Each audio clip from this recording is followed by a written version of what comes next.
Hello বন্ধুরা, welcome to say Bangla digest. আজকে আমরা কারেন্ট অ্যাফেয়ার্সের নভেম্বরের ফার্স্ট উইকের ক্লাস নেব। ফার্স্ট উইকের ক্লাস 1 এটা। আমরা টোটাল 5টা ক্লাসে 105টা কারেন্ট অ্যাফেয়ার্স আমরা ডিসকাশন করব এবং এর রিলেটেড আরও কী কী আমরা শিখতে পারি সেগুলো আমরা শিখব। কারেন্ট অ্যাফেয়ার্স শুধু কারেন্ট অ্যাফেয়ার্সের বেসিসে শিখব না, কারেন্ট অ্যাফেয়ার্সের সাথে আমরা বিভিন্ন স্ট্যাটিক জিকে, বিভিন্ন ম্যাপ পয়েন্টিং সেগুলো সব শিখব, যাতে আমাদের এক্সামের টাইমে সেগুলো যেন আমাদের মাথায় থাকে এবং যে ডেটাগুলো পরীক্ষায় আসে ঠিক সেরকম রেলিভেন্ট ডেটা নিয়ে আমরা ক্লাসগুলোকে শুরু করছি। তো আজকে ফার্স্ট ক্লাসে আমরা দেখে নিই। প্রথমে আমাদের স্ট্রাকচার থাকবে, যে এমসিকিউ থাকবে, এমসিকিউ এর তার এক্সপ্লানেশন থাকবে এবং সেই রেসপেক্টে যে সমস্ত কি ফ্যাক্টগুলো হতে পারে যেগুলো এক্সাম পয়েন্ট অফ ভিউ থেকে ইম্পর্ট্যান্ট এবং সেটা শুধুমাত্র কারেন্ট অ্যাফেয়ার্স রিলেটেড নয়, সেটা জিকে বা স্ট্যাটিক জিকে রিলেটেডও ইম্পর্ট্যান্ট থাকবে। তো সেগুলো আমরা সেইভাবেই এখানে রিভিশন করার চেষ্টা করেছি। তো আমরা চাইছি যে যারা কারেন্ট অ্যাফেয়ার্স তৈরি করবে তাদের সাথে সাথে যেন জিকেটাও তাদের একটা ভালো জায়গায় চলে যায় এবং যে সমস্ত টাফ কোশ্চেনগুলো হয়, যেগুলো আমাদের প্র্যাকটিস না থাকার জন্য এমন কিছু কোশ্চেন চলে আসে যেগুলো আমরা হয়তো ভাবি এটা স্ট্যাটিকই জিকে, কিন্তু আদৌ সেগুলো স্ট্যাটিক জিকে হয়তো, কিন্তু ডাইনামিকের সাথে তার ম্যাপিং আছে। যে সমস্ত কোশ্চেন কারেন্ট অ্যাফেয়ার্সগুলো আসছে তার রিলেটেড যে সমস্ত তোমার স্ট্যাটিক জিকে সেইগুলোই আমরা এখানে ডিসকাস করব এবং এগুলো শুধুমাত্র পুলিশ বা যে সমস্ত স্টেট লেভেল যে এক্সাম, ক্লার্কশিপ, এগুলোর জন্যই ইম্পর্টেন্ট না, এনটিপিসির জন্য ইম্পর্টেন্ট না, এগুলো বিসিএসের জন্যও ইম্পর্টেন্ট, ডব্লিউবিসিএসের জন্য। তো ক্লাসগুলো যেগুলো আমরা করব সেগুলো কিন্তু খুবই ভাইটাল ক্লাস এবং ক্লাসগুলো আমরা খুব মন দিয়ে করব এবং বারবার রিভিশন করব। আর ক্লাসের শেষে আমরা যে এমসিকিউগুলো দিচ্ছি এখানে, যে ডিটেলে যেগুলো দিচ্ছি সেগুলো কিন্তু তোমরা পিডিএফ আকারে পেয়ে যাবে এবং পিডিএফের জন্য আমাদের হোয়াটসঅ্যাপ গ্রুপ বা ফেসবুক গ্রুপ বা আমাদের যে ইউটিউব চ্যানেল সেই সমস্ত জায়গায় জয়েন করে নাও এবং টেলিগ্রাম এবং হোয়াটসঅ্যাপ গ্রুপে আমরা পিডিএফগুলোকে আমরা পোস্ট করে দিই। অলরেডি আমরা পোস্ট করে দিয়েছি 105টা যে কারেন্ট অ্যাফেয়ার্স, ফার্স্ট উইকের যে কারেন্ট অ্যাফেয়ার্স সেটি, এবং এর বাইরে আমরা যে কারেন্ট অ্যাফেয়ার্সগুলো দেবো সেটা আবার সেকেন্ড উইকের জন্য দেবো, সেটাও একটা পিডিএফে দেবো। তাহলে মোটামুটি একটা পিডিএফের মধ্যে সবগুলো যদি একটা সপ্তাহের কারেন্ট অ্যাফেয়ার্স পেয়ে যাও তোমরা রিভিশন করতে সুবিধা হবে। এর বাইরে আমরা যে ক্লাসগুলো করাচ্ছি তার যে পিপিটি সেগুলোকে পিডিএফ আকারে আমরা দিয়ে দেবো। তো প্রথম কোশ্চেন আমরা দেখে নিই কী আছে। প্রথম কোশ্চেন হচ্ছে সরকারি ই মার্কেট প্লেস বা জিইএম এর উদ্বোধিত দ্য আভার কালেকশন কোন উদ্যোগকে সমর্থন করে? আভার কালেকশন বলতে যে কারোর উপরে দয়া করা, কাজ করা, সেই রিলেটেড যে হিন্দি ওয়ার্ড সেটা হচ্ছে আভার কালেকশন।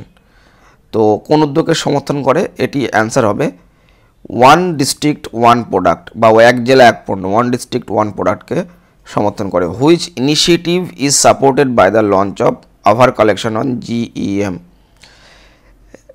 দ্য আভার কালেকশন সরকারি জিএম প্ল্যাটফর্মে চালু হয়েছে, যার লক্ষ্য কি দেশের ওডিওপি মানে ওয়ান ডিস্ট্রিক্ট ওয়ান প্রোডাক্ট পণ্যকে জাতীয় স্তরে প্রচার করা।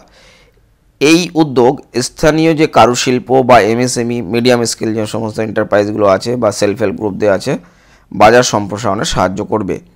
জিইএম কি? এটি সরকারের একটি স্বচ্ছ এবং প্রতিযোগিতামূলক ডিজিটাল ক্রয় প্ল্যাটফর্ম যা ছোট উদ্যোক্তাদের ক্ষমতায়ন করে। এটি হলো ভোকাল ফর লোকাল দৃষ্টিভঙ্গিকে শক্তিশালী করছে। জিইএম চালু হয়েছিল 2016 সালে এবং ওডিওপি শুরু হয়েছে 2018 সালে ইউপিতে, উত্তরপ্রদেশে শুরু হয়েছিল প্রথমে, ওয়ান ডিস্ট্রিক্ট ওয়ান প্রোডাক্ট। এবং এটি চালিত হয়, জিইএম পরিচালিত হয় বাণিজ্য ও শিল্প মন্ত্রক দ্বারা। ওডিওপি সম্প্রসারিত সমগ্র ভারত জুড়ে সম্প্রসারিত হয়েছে এবং জিইএমে নিবন্ধিত এমএসএমই যেগুলো বিক্রেতা আছে প্রায় 20 লক্ষ অলরেডি বিক্রেতা এখানে তাদেরকে নিবন্ধিত করেছে, তাদেরকে লিস্টেড করেছে, নিজেরা লিস্টেড করেছে নিজেদেরকে। সেকেন্ড কোশ্চেন, ভারতের প্রথম প্রতিরক্ষা উপযোগী বৈদ্যুতিক যান ভীর কোন কোম্পানি উদ্বোধন করেছে? ভীর বলে একটি বৈদ্যুতিক যান, এটি কোন কোম্পানি উদ্বোধন করেছে? এটি কিন্তু খুব বড় হাইফাই কোম্পানি বা কোনো গভর্নমেন্ট কোম্পানি বা কোনো ভালো নাম করা কোম্পানি করেনি, এটি করেছে প্রোভাইগ। অবশ্যই নামটা মনে রাখবে, যেহেতু এটা বৈদ্যুতিক যান, প্রথম প্রতিরক্ষা বৈদ্যুতিক যান এবং তার নাম হচ্ছে ভির। তার নামটাও মনে রাখবে, কারা করেছে সেটা মনে রাখবে। প্রোভাইগ ভারতের প্রথম পত্রিকা কেন্দ্রিক ভির উদ্বোধন করেছে। যানটি কঠিন ভূখণ্ড বা সীমান্ত এলাকা বা সামরিক ব্যবহারের জন্য বিশেষভাবে তৈরি করা হয়েছে। এর স্টেলথ ক্ষমতা রয়েছে, মানে লুকিয়ে যাতায়াত করার ক্ষমতা রয়েছে, দ্রুত মেরামত করা যায় এবং এর গতি কিন্তু খুবই বেশি গতি। এই প্রকল্পটি IDEX এবং আত্মনির্ভর ভারত এই দুটোর উদ্যোগে করা হয়েছে। প্রোভাইগের সদর দপ্তর হচ্ছে বেঙ্গালুরু। এই যে কোম্পানি প্রোভাইগের সদর দপ্তর হচ্ছে বেঙ্গালুরু। IDEX চালু হয় 2018 সালে এবং IDEX এর পরিচালনা সংস্থাটি হচ্ছে defence innovation organisation, DIO, defence innovation organisation. ভারতীয় সেনাবাহিনীর প্রথম ইভি ট্রায়াল শুরু হয় 2023 সালে এবং ইভি ব্যাটারি প্রযুক্তি সেটা লিথিয়াম আয়ন এবং সেফ ব্যাটারি প্রযুক্তি। এই ব্যাটারিতে লিথিয়াম আয়ন ব্যবহার করা হয়। এই লিথিয়াম আয়ন হচ্ছে সেফ, এই প্রযুক্তিটা ব্যবহার করা সেফ, তো সেটাই এখানে ব্যবহার করা হয়েছে প্রোভাইগ কোম্পানির মাধ্যমে। ভির যে আমাদের বৈদ্যুতিক যান চালু করা হয়েছে সেটি প্রতিরক্ষা ক্ষেত্রে। Next question, Bharat international rice conference BIRC 2025 কোথায় অনুষ্ঠিত হয়েছে? উত্তর হবে ভারত মণ্ডপম। ভারত মণ্ডপমে BIRC মানে ভারত ইন্টারন্যাশনাল রাইস কনফারেন্স করা হয়েছে 2025 অনুষ্ঠিত হয়েছে নয়াদিল্লিতে, ভারত মণ্ডপম নয়াদিল্লিতে। এটি কী কী বিষয়ে উল্লেখযোগ্য? বৈশ্বিক বিশেষজ্ঞ মানে সারা বিশ্বের যে সমস্ত সায়েন্টিস্টরা আছে তারা এখানে থাকেন, গবেষকরা থাকেন। 80টির বেশি দেশের প্রতিনিধিরা অংশগ্রহণ করে এবং সম্মেলনের মুখ্য লক্ষ্য ছিল কি? রাইসের সিকিউরিটি করা, ফার্মার প্রসপারিটি মানে ফার্মারদের উন্নতি গল্প করা এবং গ্লোবাল এক্সপোর্ট করা। এখানে লিডারশিপ ইন্ডিয়া যাতে লিডারশিপে নিয়ে আসতে পারে নিজেদেরকে, তার উপরে জোর করা হয়। ইভেন্টটি APEDA এবং ইন্ডিয়া রাইস এক্সপোর্ট ফেডারেশনের যৌথভাবে আয়োজন করা হয়েছিল। APEDA এর ফুল ফর্ম হচ্ছে agriculture and processed food product export development authority, APEDA আর তোমার Indian export rice exporter federation যৌথভাবে এটি আয়োজন করেছে BIRC। APEDA এর প্রতিষ্ঠা হয় 1886 সালে এবং ভারত বিশ্বের 1 নম্বর চাল রপ্তানিকারক দেশ। এখন বর্তমানে ভারত বিশ্বের 1 নম্বর চাল রপ্তানিকারক দেশ সারা বিশ্বে। এবং বাসমতি জিআই ট্যাগ যে প্রাপ্ত যে সমস্ত রাজ্যগুলো আছে তার মধ্যে হচ্ছে হরিয়ানা, পাঞ্জাব, হিমাচল প্রদেশ, জম্মু কাশ্মীর এবং Uttar Pradesh. International rice research institute IRRI এটি হলো ইন্টারন্যাশনাল রাইস রিসার্চ ইনস্টিটিউট।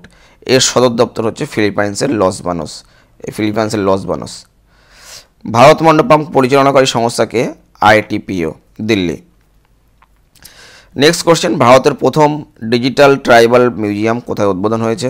খুবই ইম্পর্টেন্ট কোশ্চেন এবং এটি নিউজে প্রায় খুবই হট টপিক ছিল এটি হলো উত্তর হবে ছত্তিশগড়ের প্রথম ডিজিটাল ট্রাইবাল মিউজিয়াম। টার্মটা মনে রাখবে, digital tribal museum, ST digital tribal museum ছত্তিশগড়ে ভীর নারায়ণ সিং এর নামে উদ্বোধন করা হয়েছে।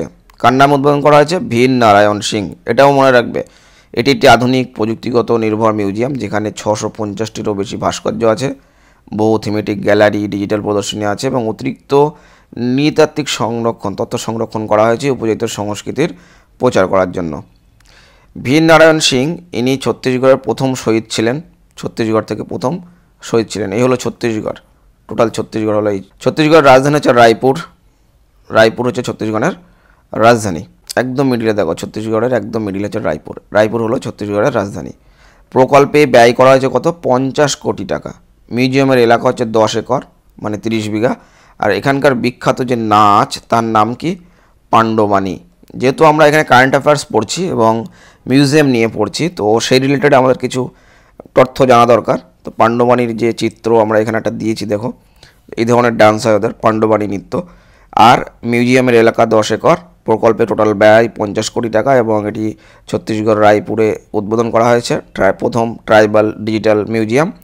এবং কার নামকরণ করা হয়েছে? ভীর নারায়ণ সিং এবং ইনি ছিলেন ছত্তিশগড়ের প্রথম শহীদ।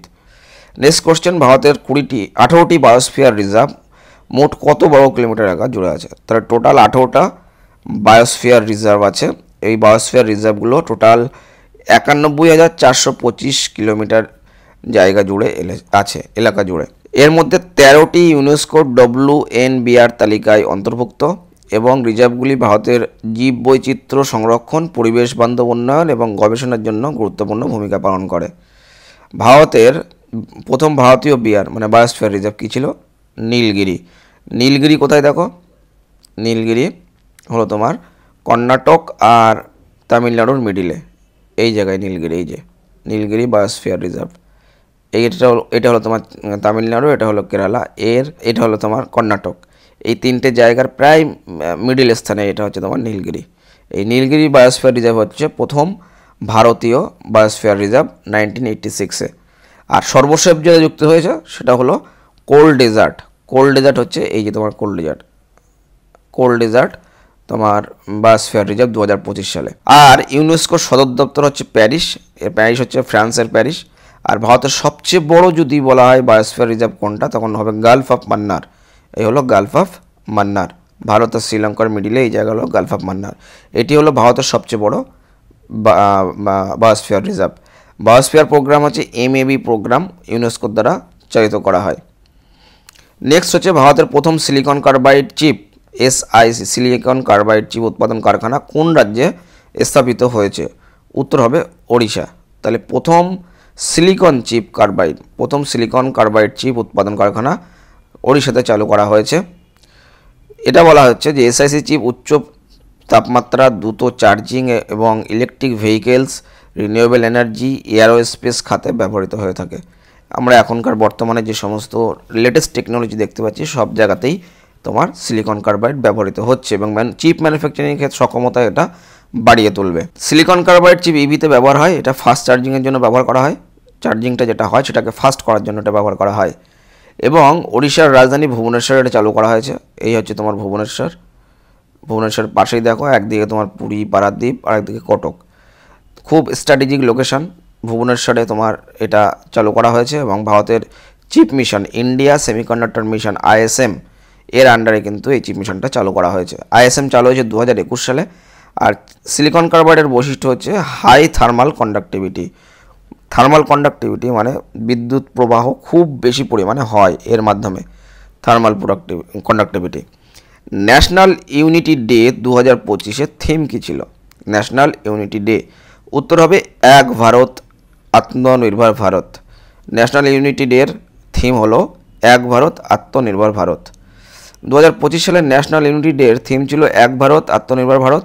দিনটি সর্দার বল্লভভাই প্যাটেলের জন্ম জয়ন্তীতে উদযাপিত হয়। যেদিন যার জন্মগ্রহণ হয় সর্দার বল্লভভাই প্যাটেল, সেই দিনটাকে তোমার এটাকে অ্যাকসেপ্ট করা হয়েছে ন্যাশনাল ইউনিটি ডে হিসেবে। থিম ছিল এবার এক ভারত আত্মনির্ভর ভারত। এবং দেশ জুড়ে রান ফর ইউনিটি এবং প্রতিজ্ঞা অনুষ্ঠিত হয়েছিল। জন্মগ্রহণ করেছিলেন কবে? সর্দার, যেটাই আমরা স্ট্যাচু অফ ইউনিটি বলছি, সর্দার বল্লভভাই প্যাটেলের মূর্তি বানানো হয়েছে, এটা হচ্ছে স্ট্যাচু অফ ইউনিটি। এনার জন্ম হয়েছিল 1875 সালে। এর উচ্চতা হলো 182 মিটার এবং ইউনিটি ডে শুরু হয় 2014 সাল থেকে। প্যাটেল ছিলেন প্রথম উপপ্রধানমন্ত্রী, ইন্ডিয়ার প্রথম উপপ্রধানমন্ত্রী। জওহরলাল নেহরু ছিলেন প্রধানমন্ত্রী আর প্যাটেল ছিলেন উপপ্রধানমন্ত্রী। অনুষ্ঠান আয়োজক করেছিল গৃহ মন্ত্রক, মিনিস্ট্রি অফ হোম অ্যাফেয়ার্স অনুষ্ঠানটি করেন।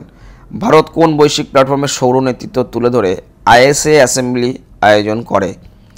এটি হলো তোমার আয়োজন করা হয় সৌরশক্তি, সোলার এনার্জি দ্বারা। মানে এই সোলার এনার্জি সেক্টরে দেখো India hosted the ISA assembly. একটা অ্যাসেম্বলি, এটা international solar association for assembly বলা হয়। তো এই অ্যাসেম্বলিটাতে যে ইন্ডিয়া হোস্ট করেছিল, এখানে হাইলাইট করেছিল কোন সেক্টরে ইন্ডিয়া হাইলাইট করেছিল কোন সেক্টর, সেটা হলো সৌর এনার্জি। ভারত তাদের সৌরশক্তি নেতৃত্ব তুলে ধরে। ইন্টারন্যাশনাল সোলার অ্যালায়েন্সের ভারতের গুরুত্বপূর্ণ ভূমিকা রয়েছে। এই যে ISA ইন্টারন্যাশনাল সোলার অ্যালায়েন্স, এই মঞ্চের সদস্য দেশগুলোর মধ্যে সৌর প্রযুক্তি বিনিয়োগ এবং one sun one world one grid এর মতো উদ্যোগ নিয়ে আলোচনা করা হয়েছে। তাহলে সব জায়গায় ওয়ান আমাদের গভর্নমেন্ট চালনা করছে, তো এখানেও one sun one world one grid যে কনসেপ্ট সেটা তুলে ধরা হয়েছে সৌরশক্তির জন্য। আইএসএ প্রতিষ্ঠা হয় 2015 সালে COP21 প্যারিস মানে ফ্রান্সের প্যারিসে কনফারেন্স অফ পার্টিস বলা হয় সিওপি বলতে। 21 যে এটা হয়েছিল সিওপি, সেইখানে 2015 সালে আইএসএ প্রতিষ্ঠিত হয়। এর সদর দপ্তর গুরগাঁও, দিল্লির পাশে গুরগাঁও। সদস্য হলো 116টা কান্ট্রি এখানে সদস্য, এবং প্রধান লক্ষ্য হচ্ছে সোলার এনার্জি ট্রানজিশন করা। এখনকার বর্তমান যে সমস্ত এনার্জিগুলো আছে, যেমন ক্রুড অয়েল বলো বা পেট্রোল বলো, এগুলো কিন্তু একদিন না একদিন শেষ হয়ে যাবে।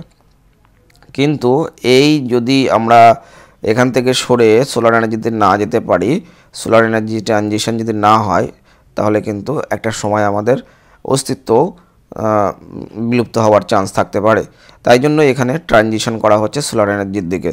Bharat France ISA funding partner হচ্ছে ভারত আর ফ্রান্স। নেক্সট কোশ্চেন হচ্ছে 1 লাখ কোটি টাকার আরডিআই স্কিম কোন ক্ষেত্রে উদ্ভাবন বাড়াতে আনা হয়েছে? উত্তর হবে R&D, রিসার্চ অ্যান্ড ডেভেলপমেন্টে 1 লাখ কোটি টাকার রিসার্চ ডেভেলপমেন্ট স্কিম চালু করা হয়েছে। এর লক্ষ্য কি? গভীর প্রযুক্তি, ডিপ তোমার টেকনোলজি, এআই, আর্টিফিশিয়াল ইন্টেলিজেন্স, দেন সেমিকন্ডাক্টর, স্পেস, বায়োটেক সহ উচ্চ প্রভাবশালী সেক্টর। নেক্সট জেনারেশনের উদ্যোক্তা বা সেক্টর এই সহায়তা করবে, এটি সহায়তা করবে। তহবিলের প্রশাসক কারা? যারা নীতি আয়োগ বা ডিএসটি আছে তারা এখানকার তহবিলের প্রশাসক থাকবে। আরডিআই স্কিম ঘোষিত হয়েছে বাজেট 2025-এ। এর হচ্ছে ডিপ টেক এবং স্ট্র্যাটেজিক ইনোভেশন হচ্ছে লক্ষ্য। সহায়তা করবে যারা স্টার্ট আপ নতুন কোম্পানি করছে বা মিডিয়াম স্কেলে যারা আছে বা গবেষণা প্রতিষ্ঠান আছে, তাদেরকে সাহায্য করার জন্য। ভারতীয় টেক মিশন আত্মনির্ভর ইনোভেশন মিশনের অন্তর্গত। নেক্সট হচ্ছে এসবিআই ফাউন্ডেশনের স্মার্ট ক্রপ প্রকল্প কতজন কৃষককে সহায়তার লক্ষ্য নিয়েছে? তাহলে এসবিআই একটা ফাউন্ডেশনের একটা প্রকল্প নেওয়া হয়েছে, তার নাম হচ্ছে স্মার্ট ক্রপ। এটির মাধ্যমে কতজন কৃষককে সহায়তা প্রদান করা হবে? উত্তর হবে 8,000 জনের প্লাস, 8,000 জন প্লাস। এটা ইউএস রাইচুর এবং আইসি রিসার্টের যৌথ উদ্যোগ, যার লক্ষ্য 8,000 ক্ষুদ্র কৃষককে প্রযুক্তি নির্ভর ভিত্তিক কৃষি পরামর্শ দেওয়া, ফসল সহনশীলতা বৃদ্ধি করা এবং ঝুঁকি হ্রাসের সেবা প্রদান করা। সাস্টেনেবল মনিটরিং এবং রিয়েল টাইম ট্র্যাকিং করার জন্য যে পদ্ধতিগুলো আছে সেগুলো ব্যবহার করা হবে। আইসিআর রিসার্টের সদর দপ্তর হচ্ছে হায়দ্রাবাদ। প্রকল্পের মেয়াদ হচ্ছে 3 বছর এবং ইউএস রাইচুরের হচ্ছে কর্ণাটকে অবস্থিত। এসবিআই ফাউন্ডেশনের ফ্ল্যাগশিপ এরিয়া হলো রুরাল লাইভলিহুড এরিয়া, যেগুলো আছে এখানে ফ্ল্যাগশিপ এরিয়াগুলো নেওয়া হয়েছে। স্মার্ট ক্রপের সম্পূর্ণ রূপ হলো, তাহলে সম্পূর্ণ রূপটা অবশ্যই মনে রাখবে, পরীক্ষায় আসতেই পারে। স্মার্ট ক্রপের ফুল ফর্ম কি? Sustainable monitoring and real time tracking for crop resilient optimal practices, smart crop. Next question হচ্ছে ভারত কোন কোম্পানির সঙ্গে স্যাটেলাইট ভিত্তিক ইন্টারনেট পরিষেবা সম্প্রসারণে অংশীদার হয়েছে? তাহলে স্যাটেলাইট ভিত্তিক ইন্টারনেট যখনই বলবে তখনই মনে রাখবে অ্যান্সার হবে স্পেসএক্স বা স্টারলিংক। এটা হলো এলন মাস্কের কোম্পানি। উচ্চগতির ব্রডব্যান্ড এখানে প্রদান করা হবে এবং যেখানে দূরবর্তী বা পাহাড়ি অঞ্চল যেখানে সম্ভব না পরিষেবা পৌঁছানো, সেই সমস্ত জায়গাতেও কিন্তু এই স্টারলিংকের স্যাটেলাইট ভিত্তিক ইন্টারনেট পরিষেবা সম্প্রসারণ করা সম্ভব হবে। নেক্সট হচ্ছে কি, স্টারলিংকের মূল কোম্পানি হচ্ছে স্পেসএক্স এবং স্পেসএক্স প্রতিষ্ঠা 2002 সালে এলন মাস্ক করেছিল। স্টারলিংকের স্যাটেলাইট সংখ্যা 5,000-এরও বেশি এবং ভারতের টেলিকম নিয়ন্ত্রক যে ডিপার্টমেন্ট অফ টেলিকম। ভারত প্রথম LOI স্বাক্ষর করেছে মহারাষ্ট্র সরকার। তাহলে প্রথম যে স্টারলিংকের সাথে যে স্বাক্ষর হয়েছে, যে যারা প্রথম স্টারলিংকের সহযোগিতায় স্যাটেলাইট ইন্টারনেট নিয়ে আসতে চলেছে, সেই রাজ্যটিকে সেটি হলো মহারাষ্ট্র সরকার। ঝাড়িয়া কয়লা অঞ্চলে তাপ ও ভূমিধস পর্যবেক্ষণে ইসরো কোন দুটি সংস্থার সঙ্গে মৌ স্বাক্ষর করেছে? উত্তর হবে BCCL এবং CMPDI। উত্তর BCCL অ্যান্ড CMPDI। ইসরোর NRSC সংস্থা BCCL এবং CMPDI এর সঙ্গে ঝাড়িয়া কয়লা ক্ষেত্রে কয়লাগ্নি তাপমাত্রা বৃদ্ধি ভূমিধস পর্যবেক্ষণের জন্য MOU স্বাক্ষর করেছে।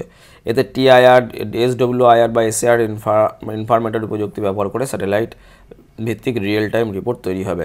BCCL এর ফুল ফর্ম হচ্ছে ভারত কোকিং কোল লিমিটেড।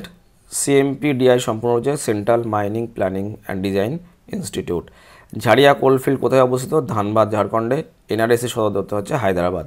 ইসরো প্রতিষ্ঠাতা হচ্ছে 1969 সালে প্রথম প্রতিষ্ঠা হয়। ভারত কোন প্ল্যাটফর্মের মাধ্যমে ডিজিটাল জন ক্রয় ব্যবস্থাকে আরও শক্তিশালী করেছে?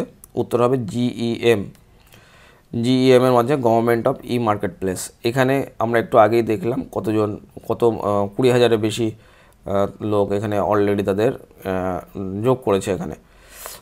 জিএম চালু হয় 2016 সালে। এটি বাণিজ্য ও শিল্প মন্ত্রকের দ্বারা চালিত হয় এবং জিএম এর নিবেদিত এমএসএমই বিক্রেতা হচ্ছে 20 লক্ষ প্লাস এবং জিএম রুল হচ্ছে জিএফআর 149 হচ্ছে এর রুল। ওডিওপি জিএম এর অন্তর্ভুক্ত এবং 100 জেলা এখানে পণ্য বিক্রয় করতে পারে।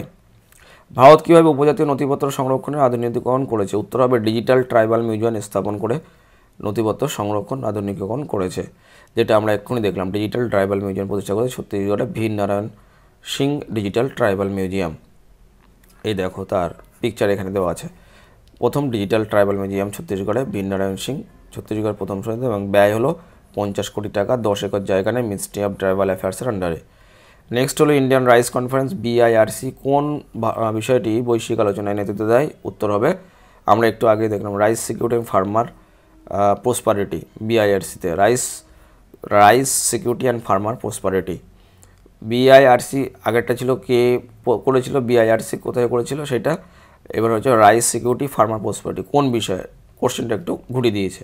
তাহলে এর রাইস সিকিউরিটি ফার্মার প্রসপারিটি এই বিষয়ে বৈশ্বিক আলোচনা দেয়। এপিইডিএ আইআরইএফ এর সহযোগিতায় অনুষ্ঠিত সম্মেলনে 80টির বেশি দেশ অংশ নেয় এবং 4 রপ্তানিতে ভারতের নেতৃত্ব পুনরায় নিশ্চিত করা হয়েছে। এবার এখানে দেখো ভারতের বিশ্বে 1 নম্বর 4 রপ্তানিকারক দেশ, এটা আমরা অলরেডি বলেছি। 1 নম্বর 4 রপ্তানিকারক দেশ বিশ্বে এখন 1 নম্বরে ভারত। এপিইডিএ প্রতিষ্ঠা হয় 1986 সালে। আর আইআরআর সদর দপ্তর লস বানোস ফিলিপাইন্স। এ হচ্ছে লস বানোস হচ্ছে এটা হচ্ছে টোটাল ফিলিপাইন্স। দেখো এই যে লস বানোস নামকরণ করা হয়েছে, এটা ফিলিপাইন্সের মধ্যে পড়ছে। এবং এইটা হলো তোমার লস বানোসের যে তোমার ইন্টারন্যাশনাল রাইস রিসার্চ ইনস্টিটিউট আছে, সেটা হলো এটা। এই পিকচারটা satellite picture. Basmati GI tag পেয়েছে 7টি রাজ্য। এটা অলরেডি আমরা নামকরণগুলো করে বলেছি আগের কোশ্চেনে। এবং কোথায় হয়েছে? প্রগতি ময়দান, নয়াদিল্লিতে এই বিআইআরসি সংগঠিত হয়েছে। পাগাসা টাইফুন কালমাগিকে কোন স্থানীয় নাম দিয়েছে? উত্তর হবে টিনো। পাগাসা টাইফুন কালমাগিকে, মানে পাগাসা কি? পাগাসা একটা সংস্থা, কোথাকার সংস্থা? ফিলিপাইন্সের সংস্থা, যারা এই কালমাগি টাইফুনকে একটা স্থানীয় নাম দিয়েছে। সেই নামটা কি? সেটা না হলো টিনো। দেখো ফিলিপাইন্সের আবহাওয়া দপ্তরের নাম পাগাসা, টাইফুন কালমাগিকে স্থানীয় নাম দিয়েছে টিনো। 2025 সালের 25তম নামকৃত টাইফুন এটি, যার প্রথম আঘাত লাগে সাউদার্ন লেটি কোথায়? এইটা একদম তোমার এটা টোটাল যে ফিলিপাইন, সেই ফিলিপাইনের ম্যাপ আছে এবং একদম লাস্টে যে সাউদার্ন লেটি, সেইখানে গিয়ে এটা প্রথম আঘাত করেছে। এই যে টাইফুনটা বলছি টিনো, সেইটা। এই টাইফুনের নাম হচ্ছে কালমাগি, এর স্থানীয় নামকরণ করা হয়েছে টিনো। পাগাসার মানে টাইফুনের যে ফিলিপাইন্সের নাম সেটা হচ্ছে কালমাগি, তার স্থানীয় নাম টিনো। পাগাসা প্রতিটি টাইফুনের জন্য পৃথক স্থানীয় নামকরণ করে। পাগাসার সম্পূর্ণ নাম হচ্ছে Philippines atmospheric geophysical and astronomical service administration, পাগাসার ফুল ফর্ম।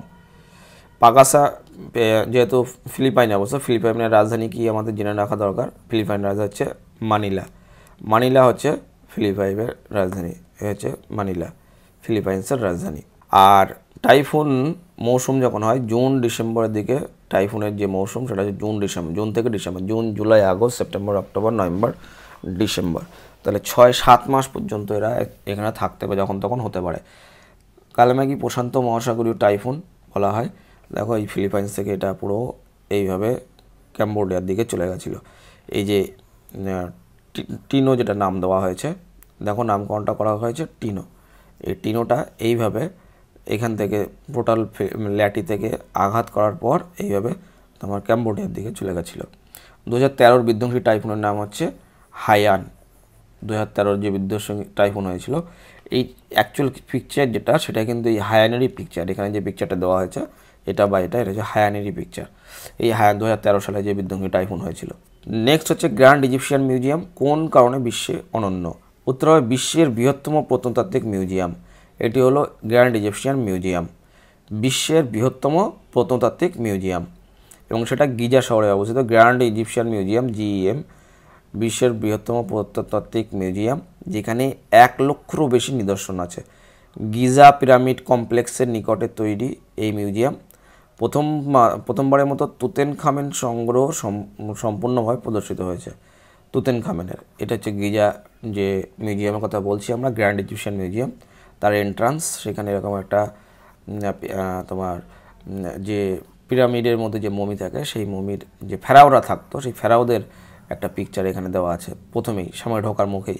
জিইএম এর অবস্থান হচ্ছে গিজা মিশর। কোথায় দেখো গিজা? গিজা হচ্ছে এই হচ্ছে গিজা। কায়রো হচ্ছে তোমার রাজধানী, একদম কায়রোর পাশেই মিশরের রাজধানী কায়রো, নীল নদের পাশে। এটা হচ্ছে নীল নদ, নাইল রিভার বলা হয়। এটা তোমার মেডিটেরিয়ান সি বা ভূমধ্যসাগর থেকে আসছে।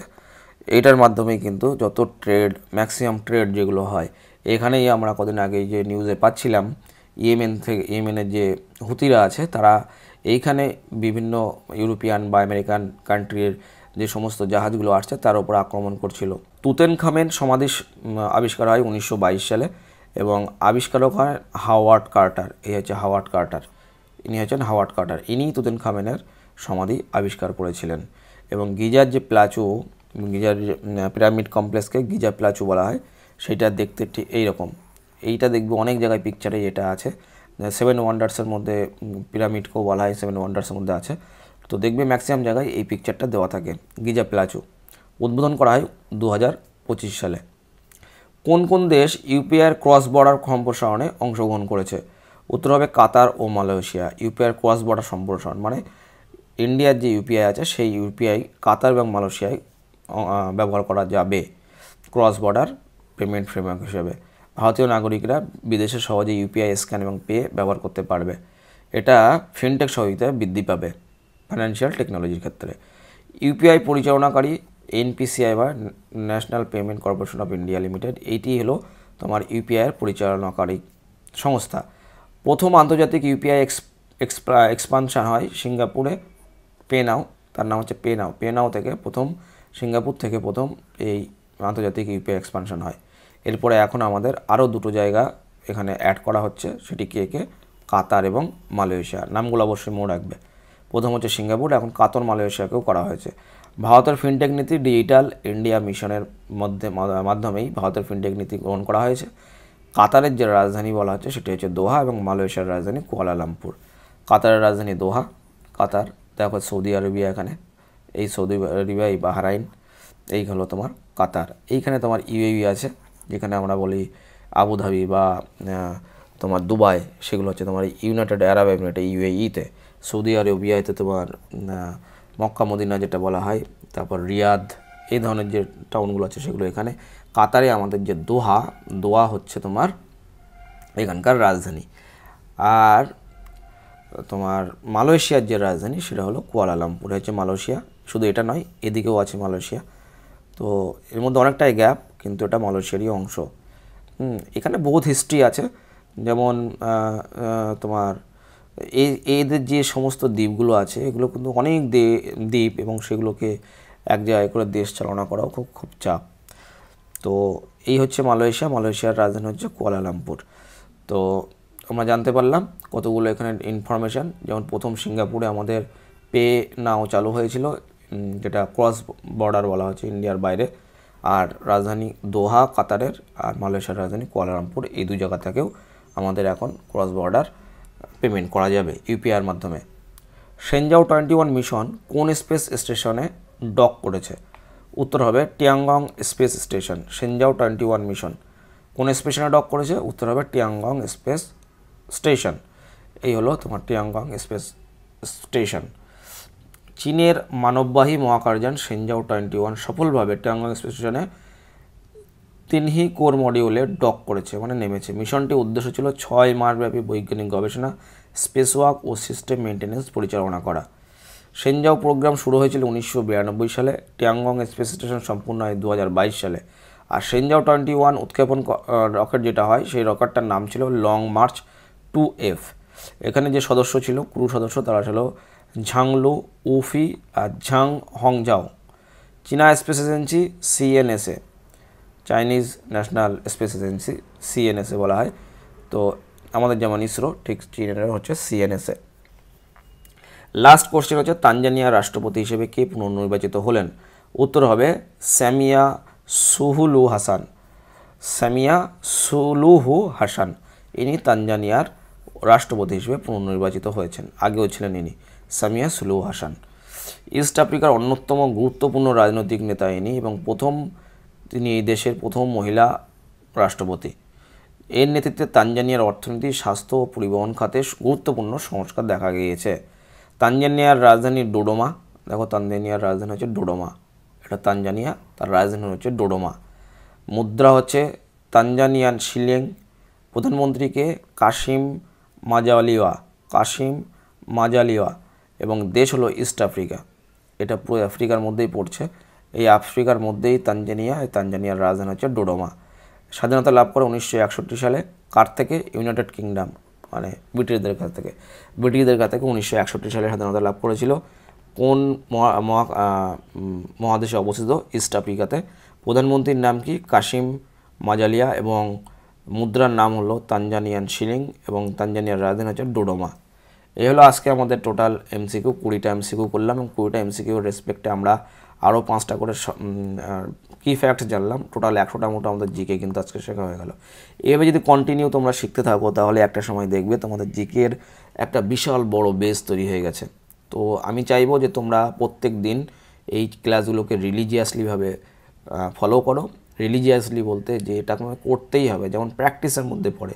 রিলিজিয়ান মানুষ প্র্যাকটিস করে, ঠিক সেরকমভাবে মানে দিনের একটা রুটিনের মধ্যে তৈরি করে নেওয়া দরকার। এই ভিডিওগুলো যদি তোমরা দেখতে থাকো একটা সময় পর তোমাদের জিকের একটা যে লেভেল তৈরি হবে, যে কোনো ধরনের অ্যান্সার কিন্তু তোমরা করতে পারবে এই জিকের বেসিসে।